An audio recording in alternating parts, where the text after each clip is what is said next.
Hello, this is Eric with the Ultramarathon Mindset. This is a three-part, actually a three, how do I say this? I'm doing a triple duty with this information. I am broadcasting it live on YouTube. I'm going to be putting it on my Facebook page, which is Ultramarathon Mindset, and I'm going to be also using it for my podcast, which is the Ultramarathon Mindset Trail Talk, and I'm going to call this my Mindset Minute. I thought for people who may not have been familiar with me, haven't heard me for a while, I should maybe explain what it is when I talk about having an ultramarathon mindset. So I've prepared a few things, thought about it a little bit, and tried to going to do it in a way that is hopefully makes sense. So, what does it mean to have an ultramarathon mindset? What is this? What is this whole thing about an ultramarathon mindset? I put down 5 ideas, kind of 5 elements of what the ultramarathon mindset is. Number 1 is Kaizen. I will get to talking about what Kaizen is in a moment. The second one is relentless forward progress. The third one is risk and challenge. The fourth one is having A, B, and C goals. And number 5 is the fact that finishing is the goal. First thing, let's talk about Kaizen. Kaizen is a Japanese word that literally means good change. It's the idea of constant improvement.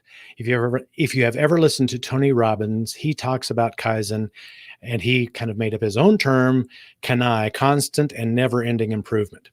And that's the kind of the basis of what he lives his life on. That's kind of what I like to say I want to do too. I'm always looking to try to improve my life, try to change and move myself forward. The thing is that we live in America, and we Americans, we want things fast and easy. Most of us want that anyway. Think about it. We have a microwave mindset.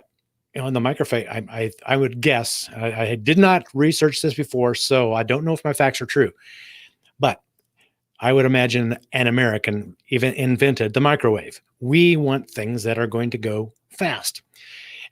Or think about it this way. We want the easy button. Was it Staples, or I think it was Staples that they had that. So you looking for an easy button. And I quite frankly lived my life that way. I was always looking for a shortcut, always looking for a way to make things easier. And people say that a lot of innovation has come that way. A lot of inventors they're looking for an easier way to do things. There's nothing wrong with that, but it has become such a big thing in our culture. We think everything should be fast and easy. Take, for example, have you seen the diets where you can lose 30 pounds in 15 days and still eat whatever you want? I have never tried one of those diets, but I have heard people who've tried similar types of diets. And usually what happens if you do that and you lose weight fast, most likely once you stop eating whatever they're selling, if you stop eating that, you're going to gain back all of that weight plus a few extra pounds, maybe who knows how many pounds extra by next Thanksgiving. You'll be back to where you were and worse. That's the thing. People who are on diets continually, their weight goes up and down, up and down. And that's just kind of what we were looking for. We were looking for something easy, something quick, something that doesn't require a lot of effort to change make big changes very fast. Kaizen is not that. Kaizen is constant improvement, and which also has the idea of a gradual, progressive improvement, building upon, not losing ground, not gaining something fast and then losing it and then trying to gain back. It is a constantly building on what you've got and building and improving yourself on a continuing basis. This is, I think, the foundation of what I want to talk about when I say that this is about having an ultramarathon mindset. An ultramarathon mindset looks at the long run. If you're looking for fast and easy, that's not the ultramarathon mindset. We'll get into more about fast and easy or about difficulty levels as we go forward here. The second thing about the ultramarathon mindset is relentless forward progress. Running an ultramarathon is all about managing your energy and putting out your energy over time so that you can keep going. It's not a sprint, it's an ultra marathon. In an ultra marathon, sometimes you run, a lot of times you walk, and sometimes your walk feels like a crawl. But if you keep moving forward, eventually you'll come to the finish. That's the mantra of ultramarathon runners.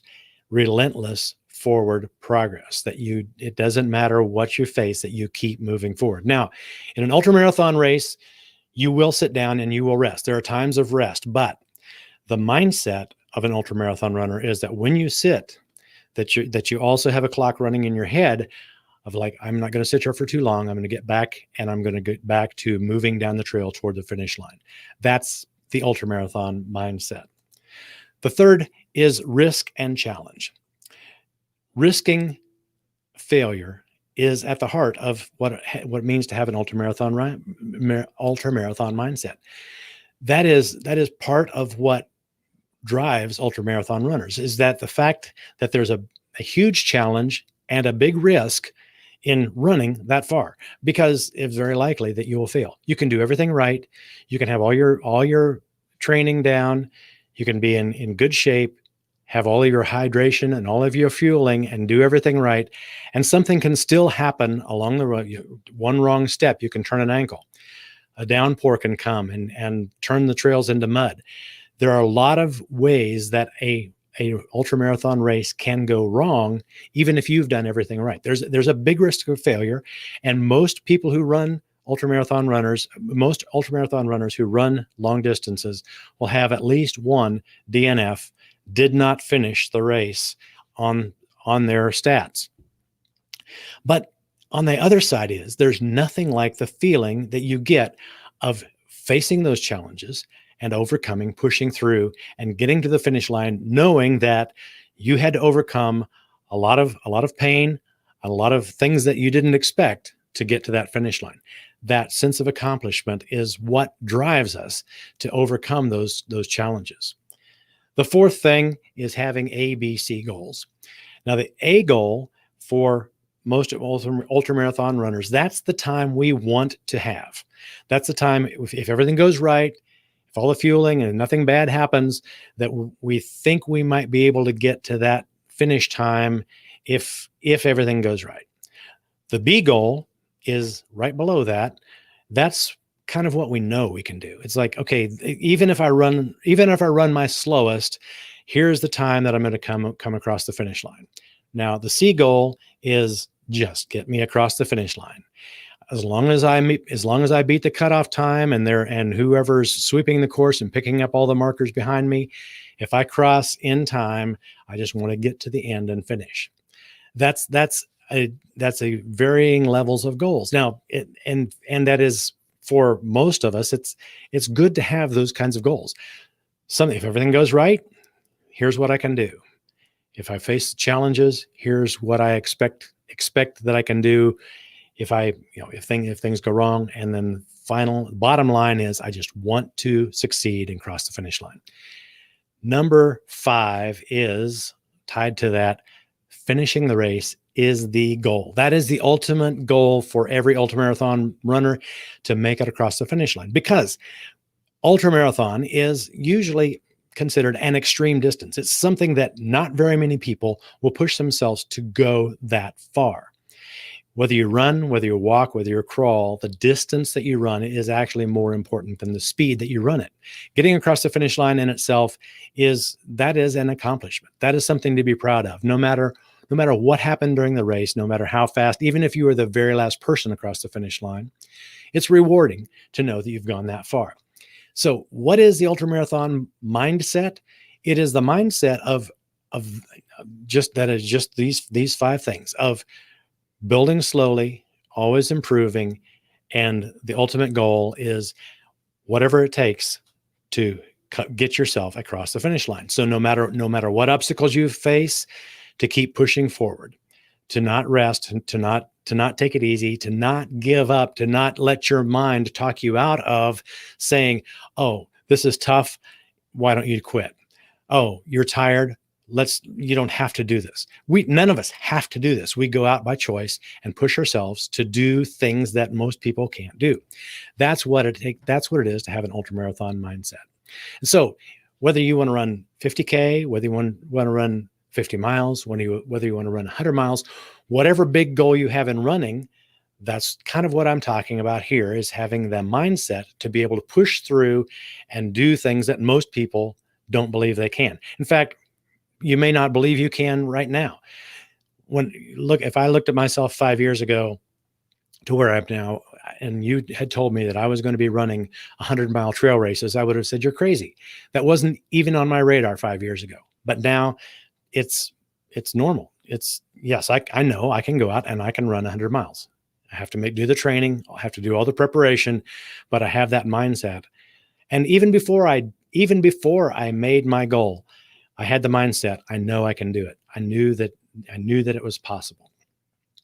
So that is what I'm about here at the Ultramarathon Mindset Facebook page, on my YouTube channel, and on my podcast, is helping you develop an ultramarathon mindset, helping you see things and goals that you may think are impossible now, but as you build up slowly, constant improvement to help you get to whatever big goal you have. Now the thing is that an ultramarathon mindset isn't just about running. Running is a good place to talk about it. Running is a good place to test it. Running is a good place to put yourself out there and push past those barriers that feel like they're limiting. They feel like your limits. You test your limits in running an ultramarathon, physically and mentally. The mental talk that goes through your head after you've run 60 miles and you're out on the trail in the middle of the night, those voices are the same voices that cause doubts when you're going after a big goal. Whether you want to write a book, whether you want to travel, whether you want to start a new business, any big goal that you're working toward, you're going to have those same voices talking to yourself. You can't do this. Who do you think you are? You were never trained to do this. You're not good enough. That is something that happens to all of us. And that voice, it gets a little bit less, but it never really goes away. There's always that voice in the back of your mind saying, hey, you really shouldn't be doing this. You've failed all of these times. And that voice is something that the ultramarathon mindset can acknowledge and say, no, I know I can do this. I know that I don't have to be limited by what I used to think. That's what the ultramarathon mindset is about. That's what I'm about as an ultramarathon mindset coach. I am a life coach, certified life coach, but this is kind of the way that I want to describe what I offer to people, is to give you that ultramarathon mindset so that whatever limiting beliefs you have, whatever things you think are impossible, whatever big goals you want to go after, I can help you work through the mindset to get over those things, to have the constant and never-ending improvement, always giving, always building on and changing and getting yourself better each day by day, to keep moving forward, to take risks and to challenge yourself. Those are the kinds of things that is all mindset. For ultramarathon runners, they say 50% is mindset. I think it's even more than that. Once you've trained your body, you have to train your mind to work with your body to achieve your goals. That's what I'm talking about when I talk about ultramarathon mindset. If I can help you, message me. The way to reach me, my Facebook page at Ultramarathon Mindset, or you can check out my podcast, which is Ultramarathon Mindset Trail Talk. You can find that on wherever you listen to podcasts, and also my webpage, theultramarathonmindset.com. Thanks for listening. I appreciate it. I am going to look into trying to get this all out besides on YouTube, on my podcast and Facebook page. I'll see you next time.